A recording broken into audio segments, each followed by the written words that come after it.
20 నెలల్లో టన్నుల కొద్ది కేసులు. గుండు పిన్నంత ఆధారం అన్న దొరికిందా? ఉంటే కదా దొరికేదానికి, తప్పు చేస్తే కదా భయపడేదానికి. అందుకే నేను అనేది, చేతిలో పవర్ ఉంది నీకు. నువ్వే హోంమంత్రి, నువ్వే ముఖ్యమంత్రి, నీ కిందే మొత్తం వేల మంది పోలీసులు ఉన్నారు, మంది మార్బలం వ్యవస్థ అంతా నీకే ఉంది.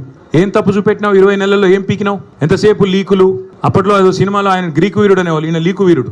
లీకులు తప్ప, చిట్ చాట్లు తప్ప నువ్వు పీకింది ఏంది, నువ్వు చేసింది ఏంది? రాష్ట్ర ప్రజలకు కానీ రాష్ట్రంలోని ఏ వర్గానికి నువ్వు చేసింది ఏంది నేను అడుగుతా ఉన్నా. మేమేమి తప్పు చేయలేదు కాబట్టే ఇవాళ ఇంత ధైర్యంగా, మొహమాటం లేకుండా, దమ్ముంటే లై డిటెక్టర్ పరీక్ష పెట్టు, దమ్ముంటే లై డిటెక్టర్ పరీక్ష పెట్టు అని చెప్పిన మొట్టమొదటి రాజకీయ నాయకుని నేను. నీకుందా దమ్ము? ఓటుకు నోటు కేసులో నేను డబ్బులు తీసుకోలేదు లేదా ఇవ్వలేదు అని చెప్పే దమ్ము నీకుందా? లై డిటెక్టర్ పరీక్షలో మగాడివైతే, పిరికి సన్నాసివి కాకపోతే వస్తావా? ఉద్దరం కూర్చుందాం, రాష్ట్ర ప్రజల ముందు లైవ్ కెమెరాల ముందు కూర్చుందాం. ఎవరేందో ప్రజలను తెలవమందాం. ఇద్దరి మీద ఉంది కదా ఏసీబీ కేసు, నీ మీదో కేసు ఉంది, నా మీదో కేసు ఉంది. నువ్వు మరి రా, ముందుకు రా అని కూడా సవాల్ చేసిన రాలా. పెడితే పెట్టాడు కేసులు, ఏదో ఫార్ములా ఈ అని, కమిషన్ అని, ఇదని అదని పెట్టాడు. దొంగ కేసు పెట్టినా అది కూడా పెట్టడం సరిగా రాదు ఈయనకి. అదే సినిమాలో చెప్తారు, బ్రహ్మానందం గారు దొంగ పాత్ర వేస్తాడు. వేసిన తర్వాత అందులో ఆయన చెప్తాడు, ఆ హీరో గారు, వీడు దొంగ కానీ దొరికిపోవడం వీడి స్పెషాలిటీ అంటాడు.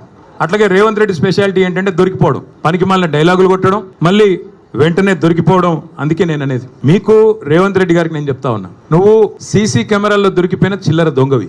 నీ బుద్ధి ముఖ్యమంత్రి అయినాక కూడా మారలా. చిట్ చాట్ల పేరిట్లో చీకటి భాగవతం ఎందుకు, చీకటి బతుకులు ఎందుకు?